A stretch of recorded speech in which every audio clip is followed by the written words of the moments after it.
औज़ुबिल्लाहिमिनश्शैतानिर्रजीम बिस्मिल्लाहिर्रहमानिर्रहीम। तो बेटा आज आपका टेस्ट नहीं है, टेस्ट इंशाल्लाह कल होगा। तो आज वाला टेस्ट जो है वो कल लेंगे। आज बेटा हमारा लेक्चर होगा और लेक्चर है interior lobe of pituitary gland के बारे में। ये फॉलोइंग हार्मोन खारिज करता है। पहला बेटा सोमैटोट्रोपिन हार्मोन है। तो बेटे जैसे कि मैंने आपको बताया था, सबसे पहले हमने इसके सिक्रीटरी सेल के बारे में पढ़ना है, फिर इसके फंक्शन हमें हर हार्मोन के पता होना चाहिए। जब फंक्शंस का पता चल जाएगा तो उसके बाद हमारी उसका एक्सेस भी पैदा होगा, तो उससे हमें डिजीज़ का पता चला जाएगा और डेफिशिएंसी से कौन सी डिजीज़ होंगी उसके बारे में भी हमें फेमिलियर हो जाएंगे। हमारे लिए याद करना इसको आसान हो जाएगा। तो सबसे पहला सोमैटोट्रोपिन हार्मोन है। इसका बेटा रिलीजिंग फैक्टर जो है ये सक्रीट होता है हाइपोथैलेमस से। थ्रू आउट लाइफ इसने सक्रीट होना है, लेकिन जब ग्रोथ होगी तो उस वक्त ज़्यादा है, और जब ग्रोथ मुकम्मल हो जाती है तो फिर ये सीज़ हो जाती है एडोलेसेंस बलूगत के बाद। तो ये हार्मोन जो है फिर प्रोटीन की सेंसिस को बढ़ा, यानी पहले शुरू में ये ग्रोथ करेगा, बाद में इसका फंक्शन क्या है, प्रोटीन की सेंसिस को बढ़ाने के साथ है। अगर ये एक्सेस में अर्ली लाइफ में पैदा होगा तो ज़्यादा प्रोड्यूस होगा, तो इससे बंदे का कद बढ़ जाएगा, जिसको हम जैगिंटिज्म बोलेंगे। और अगर बेटे लेटर लाइफ में ये ज़्यादा पैदा होना शुरू हो जाए तो उससे अब नॉर्मल डेवलपमेंट होगी हैंड की, फीट की, जाज की, जिसको हम बोलेंगे एक्रोमेगैली। ये एक्रोमेगैली बड़ा इंपॉर्टेंट शॉर्ट क्वेश्चन भी है। और अगर इसकी अंडर सिक्रीशन होगी तो इंसान का ज़्यादा कद नहीं बढ़ेगा। इस कंडीशन को हम डवार्फिज्म का नाम देते हैं, जिसका बेटे वही अलामात हैं जो कि लैक ऑफ एड्रिनल हार्मोन की हैं। बाकी इसकी डिटेल इंशाल्लाह हम आने वाले दिनों में स्टडी कर लेंगे।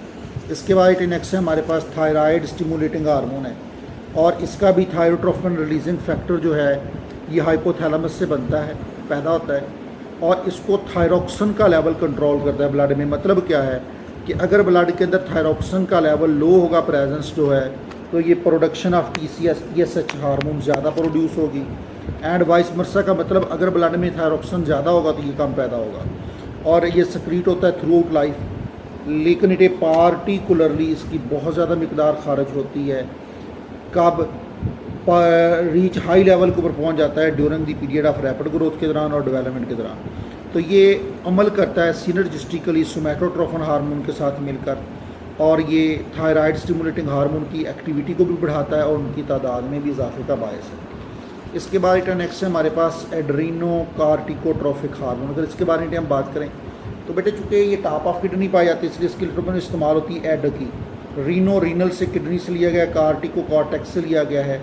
ये प्रोड्यूस कॉर्टेक्स से होता है, ठीक है, कॉर्टेक्स को से, और रीनल किडनी के ऊपर, रीनल के ऊपर पाया जाता है, किडनी के ऊपर।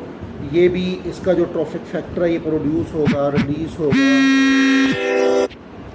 ये जो है रिलीज़ होगा कार्टिकोट्रोफिक फैक्टर जो हाइपोथैलेमस से, और इसको स्टीरॉयड लेवल कंट्रोल करेगा ब्लड में जब उसको डायरेक्ट नर्वस स्टिमुलेशन मिलेगी हाइपोथैलेमस से। और ये ज़्यादातर पैदा होता है स्ट्रेस कंडीशन में, कोल्ड में, हीट में, पेन में, फ्राइट डर के वक्त, इन्फेक्शन में। एक्सेस और डेफिशिएंसी जो है, जब इसकी अगर एक्सेस हो जाए या डेफिशिएंसी हो जाए तो नॉर्मल फंक्शन, एड्रिनल फंक्शन को क्या करती है, ये अफेक्ट करती है।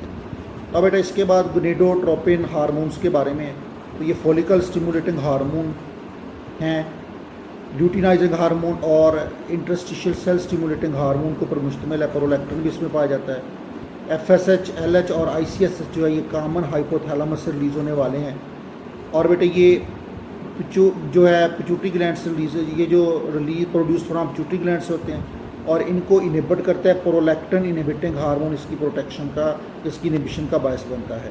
प्रोलैक्टिन का काम मिल्क की प्रोडक्शन है, और उसके साथ साथ इसके, और FSH हार्मोन का जो फंक्शन है फॉलिकल स्टिमुलेटिंग हार्मोन है, इसका काम है फॉलिकल सेल को डेवलप करना, एग की मैच्योर करना है।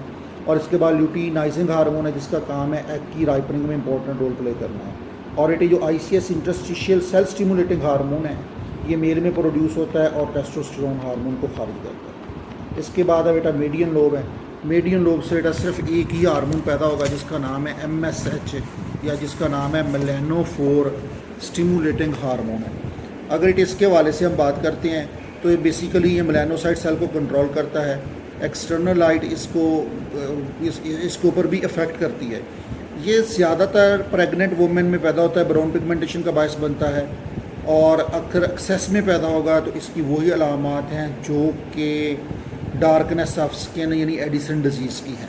तो बेटे एडिसन डिजीज़ के इसके बारे में इंशाल्लाह हम नेक्स्ट स्टडी करेंगे। इसके बाद बेटा नेक्स्ट पोस्टीरियर लोब से दो हार्मोन पैदा होते हैं, एडीएच और ऑक्सीटोसिन।